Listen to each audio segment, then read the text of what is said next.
Hi folks, it's Shenuka again, and this time with a looping animation.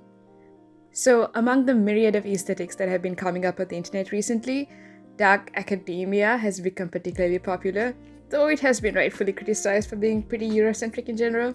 But for this breakdown, I thought I'd make something with a dark academia theme. So don a turtleneck, tweed, and a pair of Oxfords and buckle in for this looping animation project. I started off with some thumbnail drawings, trying out some different compositions and subjects, and I ended up settling on this one. I put this grid on it to make sure my composition worked with the rule of thirds and moved things around a bit. I then hunted through Pinterest for some good references for the objects I was going to have in the scene, as well as for the color scheme. I have a bit of a natural history theme going with this one. Then I fleshed out a clearer sketch, throwing on some color and lighting. I then set about lining and painting everything in the scene that wasn't going to be moving. All the animated parts are going to be done in grease pencil, of course. Filling things in and coloring in some of the line art. Here's a quick look through my process: line art, color, lighting, and textures and details. I also drew in the animated elements to figure out their placement, their designs, and their color schemes.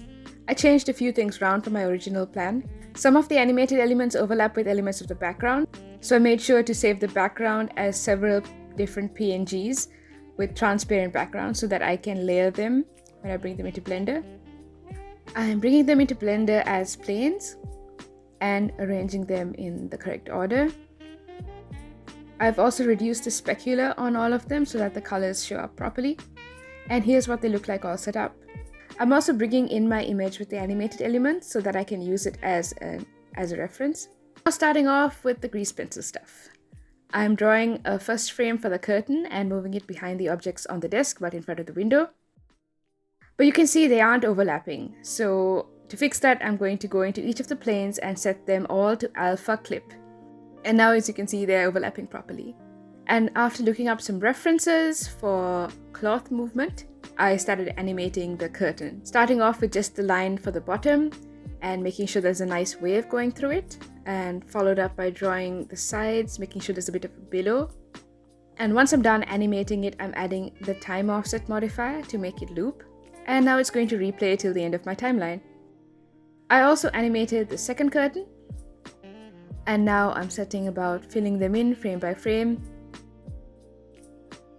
I'm adding a second layer to add some overlapping folds to the fabric, and the opacity is reduced on both layers so that they're both translucent. I then looked up Dante's tutorial on making rain in grease pencil. You should really check it out, it's very helpful, and I'm using their setup as a base to make my own rain for this project. Drawing a single raindrop and shaping it a little bit.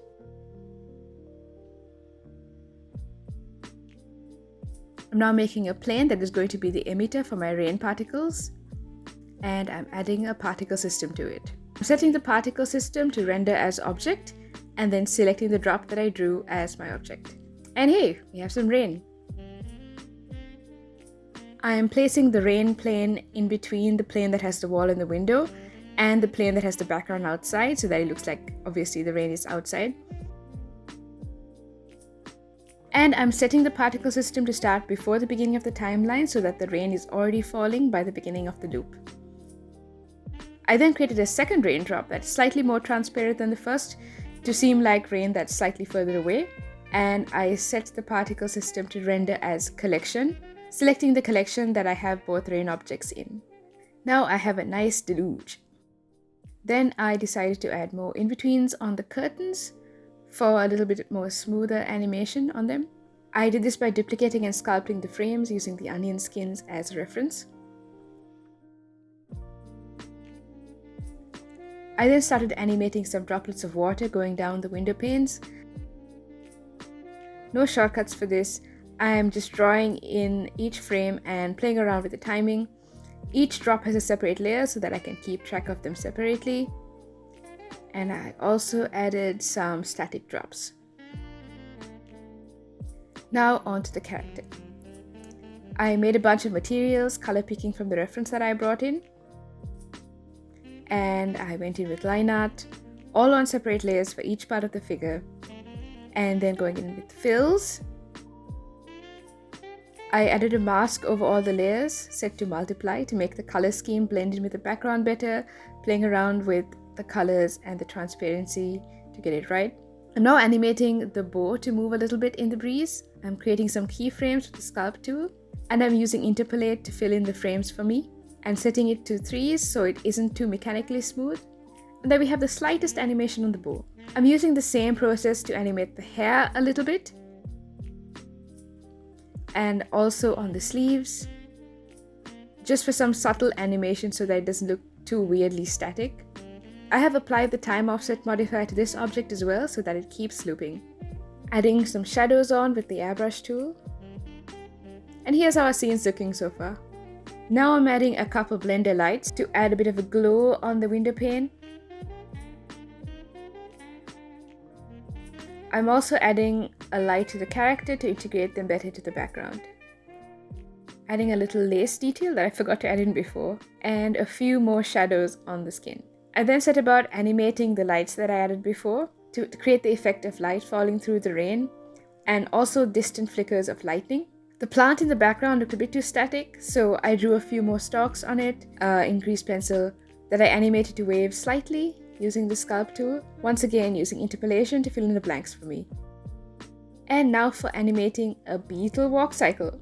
So many legs, how do I put myself through this?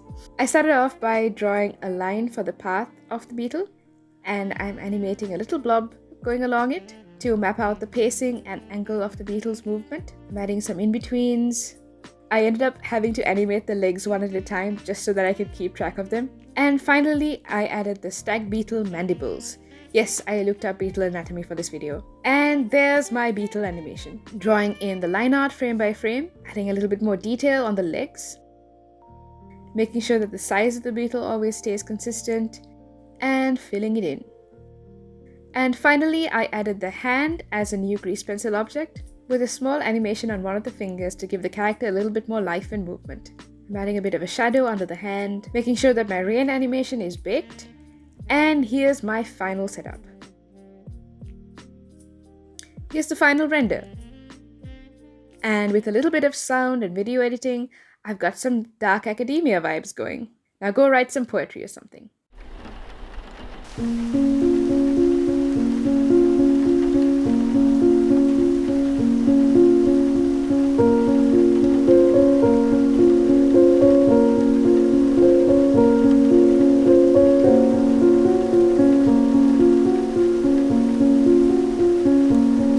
Hang on before you go. Thanks so much to all our patrons on Patreon. The list has really grown, and we are so thankful to all of you. If you haven't already, consider supporting us on Patreon. We have 2 tiers, one for general support and another that gives you access to some behind-the-scenes content and some sneak peeks of what we've been working on.